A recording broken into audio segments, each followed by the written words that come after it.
મિત્રો અમુક વખત તો બજારમાં 400 થી 500 રૂપિયા લીંબુનો ભાવ થઈ જાય છે ને તોય છતાંય આપણને લીંબુ મળતા નહીં.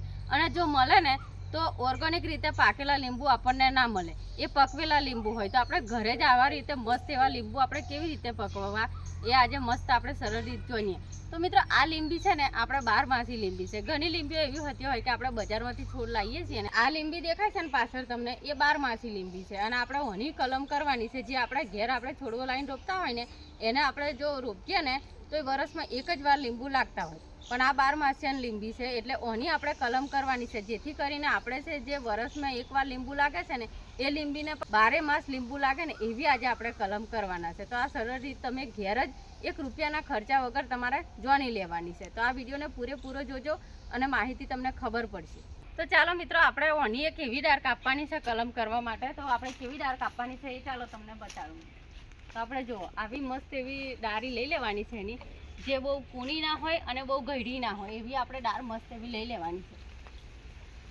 તો જુઓ મિત્રો આપણે ઘેર જ લીંબુ થાય અને ઢગલે મન લીંબુ થાય. મિત્રો ચોમાસાની અંદર પણ જો ભરપૂર પ્રમાણમાં લીંબુ લાગેલો છે. તો આપણે અહીં ગાડી આવ્યો આજે મારા પિયરમાં, તો અહીં ગાડી આ 12 માસિયાની લીંબી છે. તો આ લઈ જઈને આપણા ઘેર રોપવાની છે.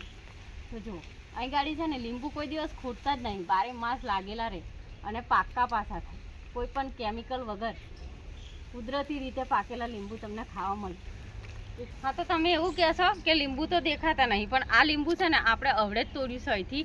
અને અહીં ગાડી આ લીંબુ પર લીંબુ જ નહીં રહેતા. ખબર છે તમને કે આજુબાજુના જે આટલા ઘરો દેખાય છે ને 20-25 ઘરો, આ બધો ઘરોવાળા લીંબુ છે ને અહીંથી જ તોડી લઈ જાય છે. એટલે છે ને બહુ મોટો લીંબુ થતો નહીં, પણ આ જે હતું ને એ છેક ટોચમાં હતું ને એ આપણે તોડ્યું છે.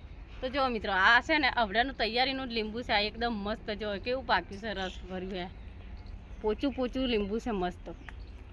અને છે ને હવે આપણે આ ડાળખી કાપી નાખીએ. તો ચાલો મિત્રો આપણે એક મસ્ત ઓની ડાળખી તોડી લીધી છે.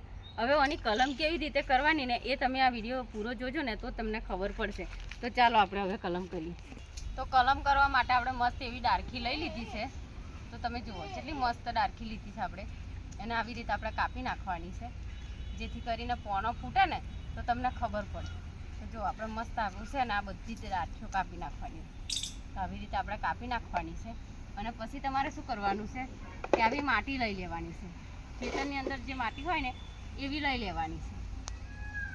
મસ્ત એવી લાલ માટી આવે એવી માટી આપણે લઈ લેવાની છે ગોરમથી. અને હવે આ રોટલા લઈ લેવાના છે. જૈનો કહેવાય અને જૈનો ખાતર માટે. તો આપણે એને પછી વાટી નાખીશું જેનો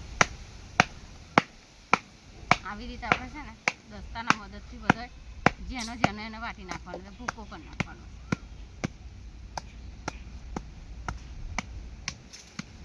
આવું ભૂકું થઈ જાય ને તો આ શું છે કે માટીની અંદર પોચારો રહે થોડો.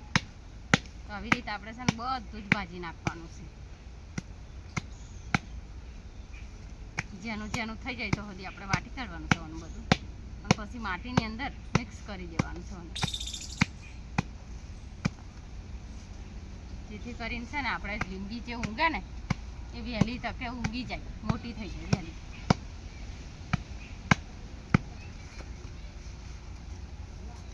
તો આવી રીતે આપણે છે ને જેનું કરી નાખવાનું. ભૂકો માપનો આમ થઈ જાય તો હજી જેનો કરી નાખવાનો છે, માટી મિક્સ થઈ જાય એમ. તો માટીને બે બધું મિક્સ થઈ જાય ભૂકો. તો આપણે જુઓ આવી માટી લઈ લીધી છે અને આવું છોણ લઈ લીધું છે. એને સારી રીતે આપણે મિક્સ કરી દેવાનું છે. અને બીજું કે આપણે આ ચૂલાની જે રાખ આવે ને રાખ એ આપણે લઈ લેવાની છે, એને પણ નાખી દેવાની છે. આપણે આ ચૂલાની જે રાખ આવે ને એ પણ ખાતરનું કામ કરે છે. તો આપણે ઓને પણ અંદર ભેગી કરી દેવાની છે. અને આ બધું આપણે છે ને મિક્સ કરી દેવાનું છે. બરોબર મિક્સ થાય ને તો હજી આને બધું ભેગું કરી દેવાનું છે. અને જેટલી આપણે માટી લીધી છે ને એટલું જ છોણ લેવાનું છે અને એટલી જ આપણે ચૂલાની રાખ લેવાની છે. આ બધાને સારી રીતે મિક્સ કરી દેવાનું છે. આ મોટું છોણ આપણે એટલા માટે રાખ્યું છે કે એના લીધે શું છે કે પોચારો રહે માટીની અંદર પાણી ભરાય ને એટલે પોચારો થોડોક રહે. એટલા માટે આપણે છે ને મોટું થોડું છોણ લેવાનું છે. અને પછી આપણે એક આવું તેલનું ગેલાની હોય ને એને આપણે કાપી નાખવાનું છે. અને એને આવી બે બાજુ છે ને કોનો પાડી દેવાનો છે. તો આપણે છે ને કોનો પાડી લીધો છે મસ્ત એવો. તો એનાથી શું થાય કે આપણે અંદર જે પાણી પાડીએ ને એ અંદર ને અંદર ના ભરેલું રહે. એટલે આવી રીતે આપણે છે ને કોનો પાડી દીધો છે અને આવું એક તેલનું ડબલું લઈ લીધું છે. એની અંદર આપણે છે ને માટી ભરી દેવાની છે. આ બધું મિક્સ કરેલું છે ને આ બધું અંદર ભરી દેવાનું છે.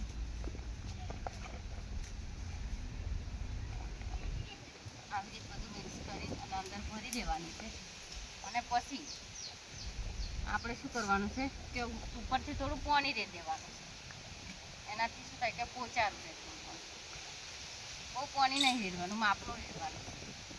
તો હવે જે આપણે કલમ કરવા માટે ડાળખી લીધી છે ને એને આપણે ખાસ ધ્યાન રાખવાનું છે કે તમારે આ એલોવેરા લઈ લેવાનું છે.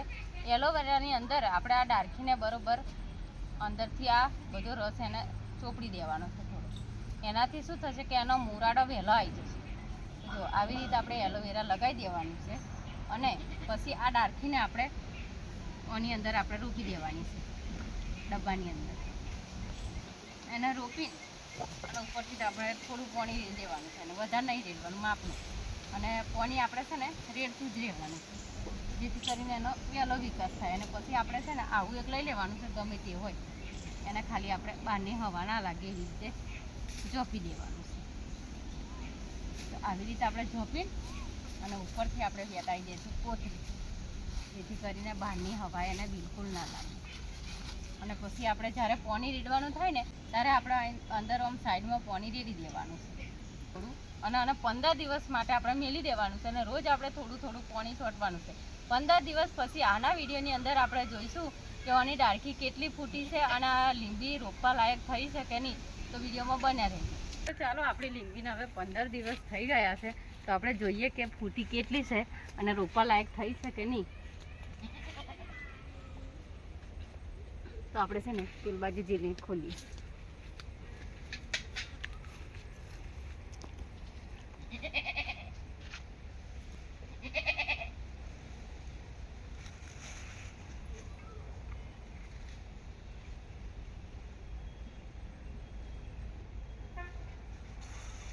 તો જોઈ શકો છો કેટલી મસ્ત આપણે લીંબી ફૂટીને તૈયાર થઈ ગઈ છે. જુઓ તમે 15 દિવસની અંદર મસ્ત એવી કૂપનો અને 4 થી 5 પોનો કાઢ્યો છે. તો આપણે છે ને આ કલમ કરેલી લીંબી હવે બીજી જગ્યાએ રોપવા તૈયાર થઈ ગઈ છે. તો આપણે મસ્ત એવી આ કલમની વાળી લીંબી રોપવા લાયક થઈ ગઈ છે. પણ હવે આને આપણે રોપવાની નહીં, હજુ આપણે 15 દિવસ આની અંદર રહેવા દઈશું તો જેથી કરી એનો મુરાડો થોડો કડક થઈ જાય. પછી જ આપણે આને ઉખેડી અને જમીનની અંદર રોપશું. તો પછી આપણે છે ને થોડાક જ ટાઈમે ઘણો બધો લીંબુ લાગવાનો ચાલુ થઈ જશે. તો આ વિડીયો તમે કઈથી જોવો છો એ કોમેન્ટ કરીને કહેજો. અને વિડીયો તમને કેવો લાગ્યો એ પણ કોમેન્ટમાં જણાવજો. અને વિડીયો સારો લાગ્યો હોય તો વિડીયોને લાઇક કરજો, શેર કરજો અને અમારી ચેનલને સબસ્ક્રાઈબ કરજો.